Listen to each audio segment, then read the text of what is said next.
بسم الله الرحمن الرحيم.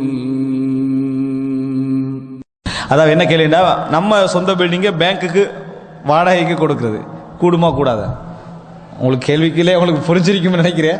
ஏன்னா பேங்க் அப்படின்ற பொதுவாக எல்லா பேங்க்கும் இஸ்லாமிய அடிப்படை நெறிகளுக்கு முரணாக வட்டி, ஏமாற்று போன்ற அந்த முறைமைகளை பல வகையில் கையாண்டு தான் நடக்குது. அப்படி ஒரு இடத்துக்கு நம்ம என்னது, அதாவது இந்த மாதிரியான இதை கொடுப்பது என்பது கூடாது. இந்த மாதிரியான இதை கொடுக்கிறது என்பது கூடாது. ஏன்? நம்ம வட்டிக்கு நேரடியாக எப்படின்னா இது வட்டிக்கு ஆதரவல்ல, வட்டியால் நம்ம சம்பாதிக்கிறோம்டாகிறோம். வட்டிக்கு அந்த ஊரில் நீங்கள் அந்த இடத்த கொடுக்கறது வட்டியால் நம்ம சம்பாதிக்கிறோம் என்று என்ன செய்கிறோம் ஆகிவிடும். அதனால பேங்க் போன்ற விஷயங்களுக்கு நம்ம என்ன செய்யக்கூடாது, நம்ம இடத்த கொடுக்கவே கூடாது. ஆனால் சிலர் சொல்லுவாங்க அது அப்படி இல்லை, நான் வாடகை கொடுத்திக்கிறேன், நம்ம அவன் எங்கே போனாலும் வாடகை எடுக்கத்தானே போகிறான், அதே மாதிரி என்கிட்ட கொடுத்திக்கிறேன். அப்படி இல்லை, பன்றி தின்றது ஹராம். யாரோ தான் தின்ன போறான்றதுக்காக நான் தின்ன இயலாது.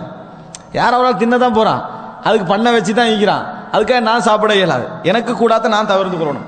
அதே போல் வட்டி ஹராமா, அதுக்கு ஒரு இடத்த நான் கொடுக்கறது யாரோ கொடுக்கத்தான் போகிறான், நான் கொடுக்கக்கூடாது. அவ்வளோதான், நான் கொடுக்கறது கூடாது. துணை என்ன செய்யக்கூடாது, கொடுக்கக்கூடாது.